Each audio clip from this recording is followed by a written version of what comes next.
भोपाल की central jail से फरार हुए सभी 8 आतंकी मुठभेड़ में ढेर। सामने आया मुठभेड़ का वीडियो। देर रात हेड कांस्टेबल की हत्या कर भागे थे आतंकी। भोपाल के पास ईट खेड़ी इलाके में छिपे थे फरार हुए सभी आतंकी। पुलिस ने कर रखी थी घेराबंदी। वीडियो में मुठभेड़ की तस्वीरें कायम।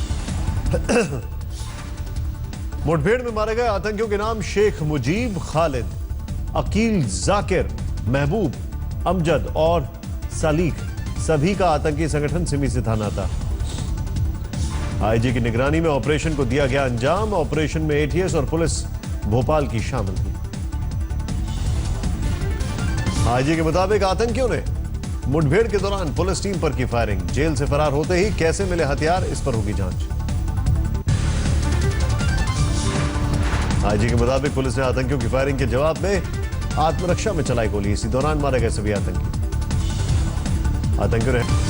आतंकियों ने कांस्टेबल पर हमला करने के बाद जेल की दीवार लांघने के लिए सीट की मदद ली, बेडशीट की मदद ली। कई चादरें जोड़कर लांघी दीवार। मध्य प्रदेश के सीएम शिवराज सिंह ने कहा पूरे प्रकरण की कराई जाएगी एनआईए जांच। गृह मंत्री राजनाथ सिंह ने एनआईए जांच की दी मंजूरी। 8 आतंकियों के जेल से फरार होने पर मुठभेड़ के प्रकरणों पर सीएम शिवराज ने यह भी कहा कि दोषियों को बर्खास्त करने से कुछ नहीं होगा। एमआईएम अध्यक्ष असदुद्दीन ओवैसी ने 8 आतंकियों के एनकाउंटर पर उठाया सवाल। कहा हाई सिक्योरिटी जेल से आखिर कैसे भागे आतंकी। ओवैसी ने मुठभेड़ में मारे गए आतंकियों के कपड़ों का किया जिक्र। बोले जेल से फरार होने वाले आतंकियों को जीन्स, बेल्ट और घड़ियां कहां से मिली। कांग्रेस नेता कमलनाथ ने 8 आतंकियों के एनकाउंटर पर जांच की मांग की थी। कहा आखिर कैसे फरार हुए 8 आतंकी, फिर सभी मुठभेड़ में मार गिराए गए। आम आदमी पार्टी की विधायक अलका लांबा ने भी मध्य प्रदेश पुलिस की कार्रवाई पर उठाया सवाल। सभी 8 आतंकियों के मुठभेड़ में मारे जाने पर जाहिर किया शक। केंद्रीय मंत्री जितेंद्र सिंह मुठभेड़ में आतंकी करने पर सुरक्षा बल की सराहना की। बोले इस कार्रवाई से बढ़ेगा लोगों का मनोबल। आतंकियों के फरार होने पर नपे जेल के अधिकारी। लापरवाही पर सेंट्रल जेल अधीक्षक समेत 5 अफसर निलंबित। बीजेपी सांसद और पूर्व गृह सचिव आरके सिंह ने फरार आतंकियों को मुठभेड़ में ढेर करने को बताया बड़ी कामयाबी। कहा जेल से कैसे भागे इसकी हो जांच। फरार आतंकियों में कुछ आतंकी पहले भी जेल से भागे थे। 2013 में खंडवा जेल से फरार होने के बाद की गई थी गिरफ्तारी। पाकिस्तान की नापाक करतूत में एक और जवान शहीद। राजौरी में पाकिस्तानी फायरिंग में दी शहादत। मेंढर के बालकोट में भी पाकिस्तान ने की गोलीबारी। 2 भारतीय जवान हुए घायल।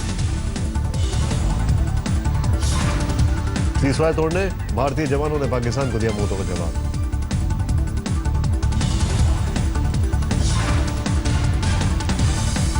आज सांगली में हुआ बीएसएफ के शहीद जवान नितिन सुभाष का अंतिम संस्कार।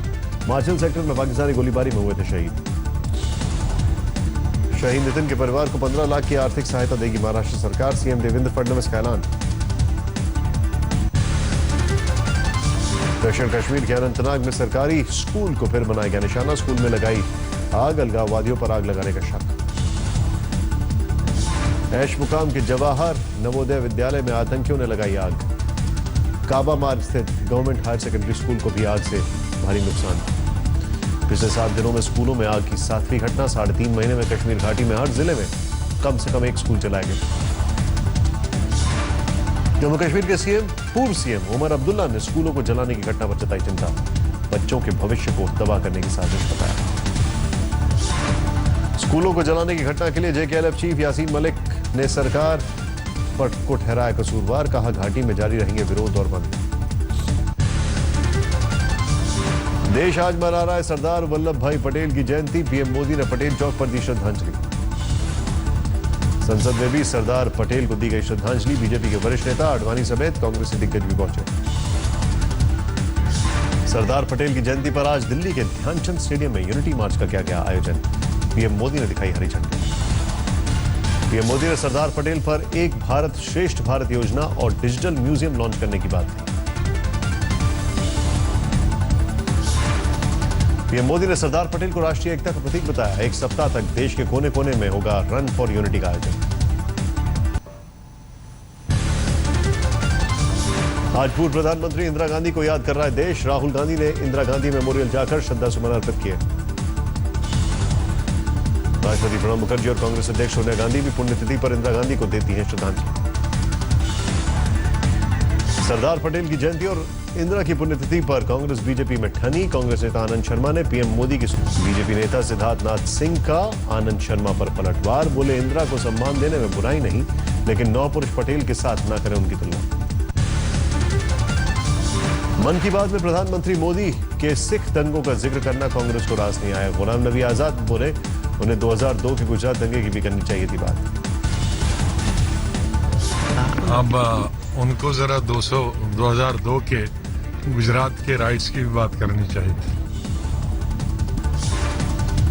दिल्ली के सीएम अरविंद केजरीवाल ने मोदी सरकार पर लगाया बड़ा आरोप। केजरीवाल के मुताबिक जजों के फोन टैप करा रही है केंद्र सरकार।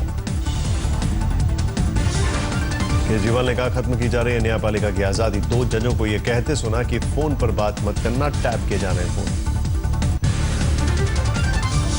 सरदार पटेल की जयंती पर भोपाल में रन फॉर यूनिटी का आयोजन, 5000 लोगों ने लिया हिस्सा। दिल्ली हाईकोर्ट के गोल्डन जुबली कार्यक्रम में पहुंचे पीएम मोदी। विज्ञान भवन में हुआ कार्यक्रम। दिल्ली हाईकोर्ट के गोल्डन जुबली समारोह में सीएम अरविंद केजरीवाल और उपराज्यपाल नजीब जंग ने भी की शिरकत। पीएम मोदी ने ऑस्ट्रेलिया के पीएम मैल्कम टर्नबेल के समक्ष में उठाया भारतीय मूल के बस ड्राइवर और सिंगर मनमीत अली शेर का मुद्दा। ब्रिस्बेन में अली शेर को जिंदा जलाने की हुई थी वारदात। केंद्रीय मंत्री विजय गोयल ने दिल्ली के प्रदूषण पर जताई चिंता। बोले हमें खुद उठानी होगी जिम्मेदारी, पटाखे और मिठाइयों पर खर्च के साथ लगाना होगा पौधा। मुलायम परिवार में कले का असर दिवाली में भी दिखा। इस बार परिवार ने अलग अलग मनाई दिवाली। कल सैफई में शिवपाल और अखिलेश यादव एक दूसरे से मिलने से बचे। अखिलेश के लखनऊ लौटने पर सैफई पहुंचे थे शिवपाल। शिवपाल ने सैफई में रहते हुए भी रामगोपाल यादव से नहीं की मुलाकात। अखिलेश रामगोपाल से मिलने पहुंचे थे उनके घर। परिवार के मुखिया मुलायम ने भी सैफई से खुद को रखा दूर। दांत दर्द के इलाज के बहाने में लखनऊ में ही। सैफई से लौटकर कल सीएम अखिलेश यादव ने लखनऊ में परिवार समेत पिता मुलायम से लिया आशीर्वाद, लेकिन भाइयों में मुलायम से मिलने कोई नहीं पहुंचा। दिवाली पर आतिशबाजी का सामने आया साइड इफेक्ट। सामान्य से 13 गुना ज्यादा प्रदूषित हुई दिल्ली। कुछ इलाकों में 17 गुना ज्यादा प्रदूषण। रात 10 बजे प्रदूषण में टॉप पर था आर के पुरम इलाका।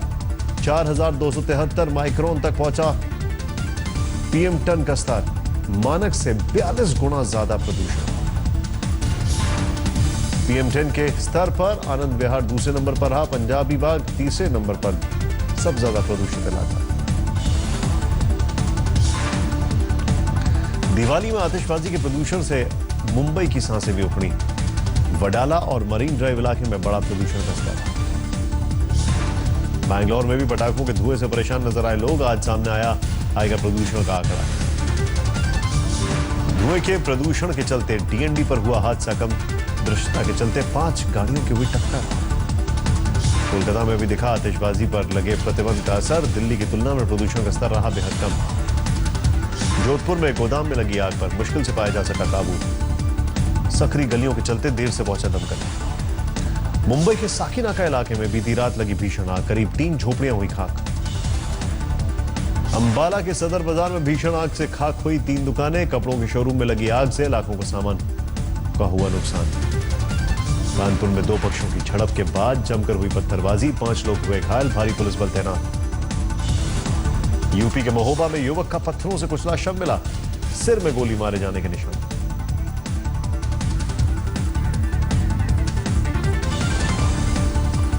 पटना के फुलवारी शरीफ में कच्चा बनियान गैंग सक्रिय। एक साथ 2 मकानों में डाला डाका।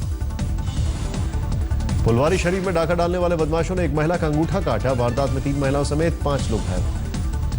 बेगूसराय पुलिस ने 4 कुंटल 25 किलो गांजे से लदा एक ट्रक जब्त किया। ड्राइवर को किया गिरफ्तार। रांची के बुंडू में सीआरपीएफ जवान विष्णु चरण महतो की मौत की खबर से शोक में डूबे परिजन। कश्मीर के मरहापुरा कैंप में थे तैनाती। हार्ट अटैक से हुई मौत। बरौनी जंक्शन पर जीआरपी ने 2 बांग्लादेशी संदिग्धों को संपूर्ण क्रांति एक्सप्रेस से किया गिरफ्तार। पूछताछ करने पहुंची एटीएस की टीम। यूपी के साहिबाबाद में एक घर में धमाके से 5 लोग घायल। बारूद से धमाके का शक। चेन्नई के कनगी नगर इलाके में 2 लोगों की हत्या। गांजा की बिक्री को लेकर हुई गैंग वॉर में गई जान। चेन्नई में घर में मृत मिली 60 साल की महिला। फोन नहीं उठाने पर एक परिचित पहुंचा था, तभी मौत का पता चला। दिवाली के दिन एटा में एक सरफिरे आशिक ने प्रेमिका के घर में घुसकर की फायरिंग। घर के नौकर की गोली लगने से मौत, प्रेमिका और उसके 2 भाई घायल। हापुड़ में ईंट से कुचलकर युवक की हत्या। दिवाली के दिन मां से 200 रुपए लेकर दोस्तों के साथ घर से निकला था। देवघर के बरमिसिया में एक महिला ने की खुदकुशी, पुलिस मामले की जांच में जुटी। प्रतापगढ़ में एक रात में चोरों ने 3 दुकानों में किया हादसा, लाखों का माल उठाया। पश्चिम बंगाल के मिदनापुर में बहुमंजिला इमारत के 5वीं मंजिल पर लगी आग, किसी के घायल होने की खबर नहीं। जासूसी कांड में गिरफ्तार आरोपियों का खुलासा, कोड वर्ड के जरिए आईएसआई एजेंट से संवेदनशील जानकारी करते थे साथ। क्राइम ब्रांच ने शनिवार को एसपी के राज्यसभा सांसद मुनव्वल सलीम के पीए फरहत को किया गिरफ्तार। कुछ और गिरफ्तारियों के संकेत। दिल्ली पुलिस के स्पेशल सेल में तैनात हेड कांस्टेबल ज्ञानेंद्र राठी ने की खुदकुशी, अपनी सर्विस रिवॉल्वर से खुद को मारी गोली। दिल्ली पुलिस के एंटी टेरर यूनिट में तैनात थे ज्ञानेंद्र, पत्नी से कहा सुनी के बाद किया सुसाइड। दिल्ली के महेंद्रगढ़ की मोजाम्बिक में हत्या की खबर, घर के परिजनों ने सरकार से मदद की मांग की। दूतावास के अफसरों पर लगाया रिश्वत मांगने का आरोप। गुजरात के भुज में पैसे के लेन देन में एक शख्स ने 2 सगे भाइयों को मारी गोली, बड़े भाई की मौत छोटा अस्पताल में। फायरिंग की पूरी वारदात सीसीटीवी में कैद, गोली मारने वाला शख्स ही घायल को लेकर अस्पताल पहुंचा था। बिहार के सुपौल में लूट की साजिश रचते 4 बदमाश धरे गए, लेकिन बदमाशों के 4 साथी भागने में कामयाब। बिहार के हाजीपुर में प्रदर्शनकारियों ने 2 सरकारी बसों में लगाई आग, ट्रकों की आमने सामने की टक्कर में गुस्से में थे लोग। हरियाणा के सोनीपत में लड़के को मारपीट से बचाने गए युवक की बदमाशों ने की चाकुओं से गोद कर ली, हत्या, कातिल फरार। बुल्ढाना में किसानों ने बिजली कटौती के खिलाफ किया प्रदर्शन, बुरहानपुर हाईवे पर 3 घंटे जाम लगाया। हरिद्वार के भुवनेश्वर आश्रम में घुसा तेंदुआ, राजाजी टाइगर रिजर्व की टीम ने रेस्क्यू कर चिड़ियाघर ले गई। गिर के जंगल में राम और श्याम नाम से मशहूर शेरों की जोड़ी टूटी, 15 साल के शेर राम की हुई मौत। यूपी के हमीरपुर में दिखी गोवर्धन पूजा की अनोखी छटा, नाचते गाते चित्रकूट के लिए निकले कृष्ण भक्त। झालावाड़ में गांव भर से गोबर इकट्ठा कर तैयार की जाती है गोवर्धन की प्रतिमा, प्रतिमा तैयार होने तक गाय जात नहीं। इमरान खान का पाकिस्तान के पीएम नवाज शरीफ पर गंभीर आरोप, कहा मोदी के हितों को लागू कर रहे हैं शरीफ। अफगानिस्तान में हवाई हमले में लश्कर के 19 आतंकी ढेर, पाक सीमा से लगते पूर्वी कुन्नार जिले में दगाम जिले में हुई कार्रवाई। 6.6 की तीव्रता वाले भूकंप से दहला इटली, रोम के वेनिस तक महसूस किए गए झटके, किसी नुकसान की खबर नहीं। भूकंप से इटली के नोर्सिया में अस्पताल में मची अफरा तफरी, मरीजों को तुरंत अस्पताल से बाहर निकाला गया। चीन के लियांगचोंग शहर में एक बच्चे का सनसनीखेज रेस्क्यू ऑपरेशन, 3री मंजिल की खिड़की से लटक गया था बच्चा।